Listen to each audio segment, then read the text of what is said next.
Happy Sunday morning. I just got up. I'm still in my pajamas, but let me just go over real quick some of the books that I have and whether I like them or not. So this book I decided I needed. I had actually had a stack of books I borrowed from the library, and this was one of them, and I liked it so much I decided that I wanted to have it to keep.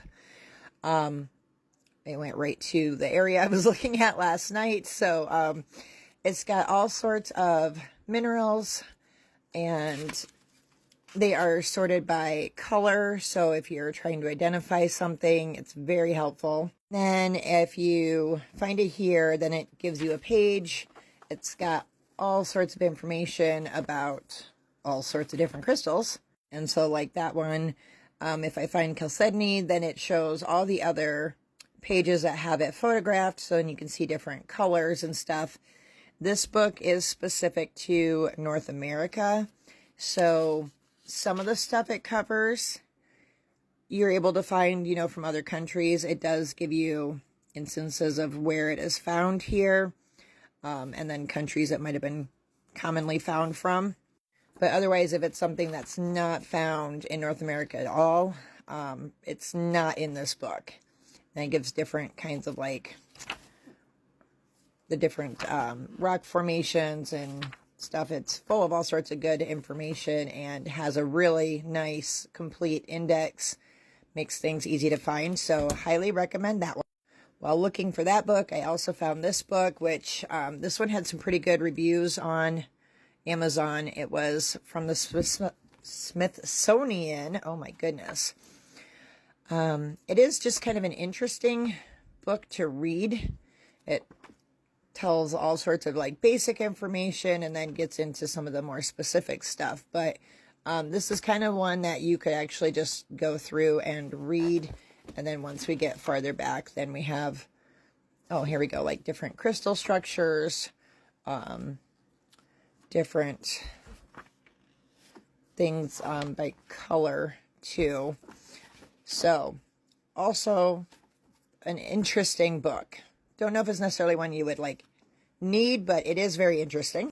The other books that I have, this was actually my first one I bought when I was really starting to try to figure out different crystals. This one's okay. I don't know. The author has some interesting names for some different things. He kind of comes up with some of his own stuff. It does have a really good, picture usually of most things.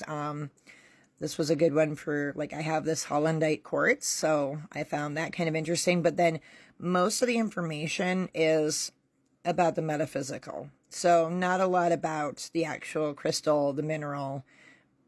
It's more the metaphysical stuff with this. So, yeah, I give it a 6 out of 10. This one's really pretty.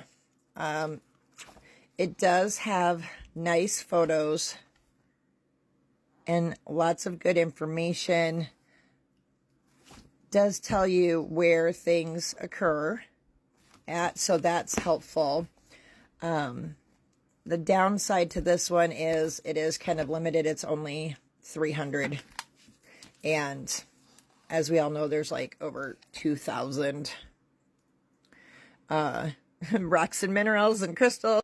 Oh, hey, pyromorphite. I just discovered last night that is UV reactive. So I was playing with my UV flashlight.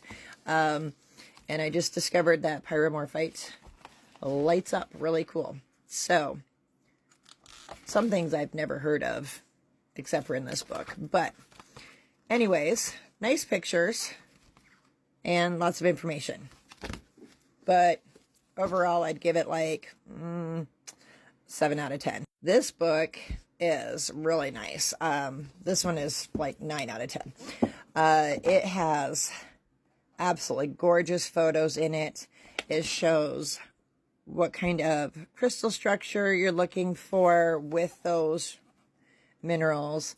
It tells localities of the photos. So sometimes you see a picture and you're like, ooh, that's really cool. And this actually tells you where that particular piece came from. This book is actually arranged by the streak color. So some things kind of surprise you. The colors that they, ooh, that's cool. The colors that they might streak test at. So like these are brown. And if you look at that, what is that even called? I'm not going to try to pronounce that. So you do need to know what color your something would streak at if you're trying to use this book for identification besides just the photos. But I really like this book. It's pretty extensive in what it covers. This one's kind of cool too because it also has flip out information on the back and on the front. So it is definitely a helpful book if you have something that is giving you fits. This one I bought just because we were going on a nice little rockhounding vacation earlier in the summer. Thought it might be helpful. It's okay. I wasn't too impressed with that one. This one, the author on this one, I don't know. It's a pretty book. It's got lots of nice photos in it, but like this, a pyretized sand dollar that's not actually, it's not a fossil, and she's got it like in with the fossils. So I don't know. It's okay, but this book, you can't really like take everything at face value on it. Does have nice little here, all the different occurrences where those different ones are found. So it's okay. Not like my highest one I would recommend, but I wouldn't not have it either. Actually, this was a book that, this was from a while ago. I didn't realize that tiger eye was actually quartz. That's where I learned that little tidbit from. So it's okay. And then this is my last book I've got.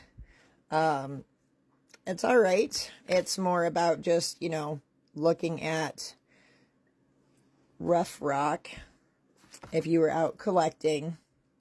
So depending on where you're out and about at, it's kind of neat. Gives you all sorts of examples so that you are better able to identify random things you pick up off the ground. So if you like to read and research about rocks and crystals and minerals and you don't have one of those books in your library, I hope that helps and you can use that information to decide if that's something that you want to invest in. Personally, I love rock book recommendations, so if there is one that I'm missing that you think I should have, let me know, because I love reading more rock books. Can't have enough of those.